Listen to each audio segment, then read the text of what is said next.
आज मैले तपाईहरुलाई कुविन्डोको हाइब्रिड बिउ कसरी बनाउन सकिन्छ भन्ने बारेमा थोरै जानकारी दिइरहेको छु। हिजो हामीले यसरी कभर गरेर राखेको थियौँ यो पोथी फुललाई कभर गरेर राख्नु कारण चाहिँ के हो भनेदेखि चाहिँ हामीले यहाँनिर कुनै पनि चिजले यसलाई क्रसिङ नगरोस् अथवा चाहिँ यसलाई दुःख नदियोस् र हामीले जे टिपेर राखेको भाले फुल राति नै टिपेर राखेको हुन्छौँ।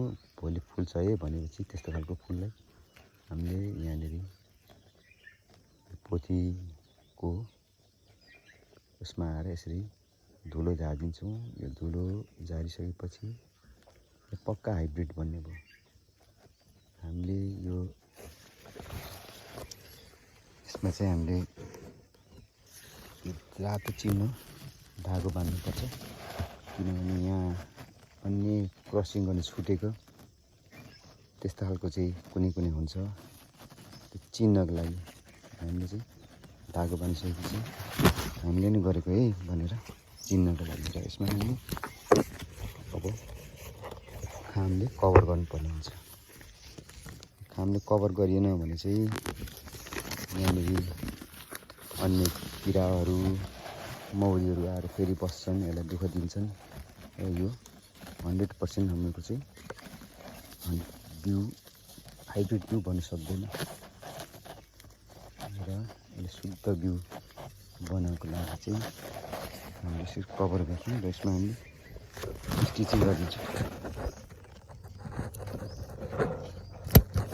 यति बेपछि अब बन्यो, यो नभाँचियोस् भने चाहिँ अराउनु प्रकारले हामीले अन्य पनि हामीले गर्न सकिन्छ।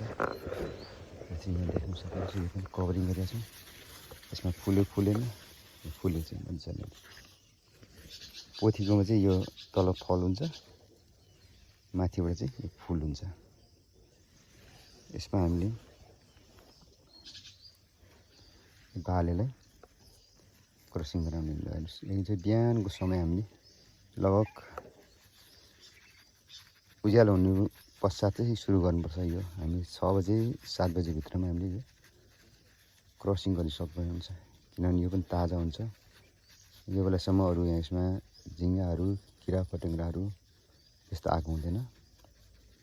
बिहानै यसलाई हामीले कभर गरिसक्नुपर्छ हुन्छ, क्रसिङ गरिसक्नु हुन्छ। हामीले यसरी नै यसलाई पनि चिन्ह लगाइदिनु पर्ने हुन्छ।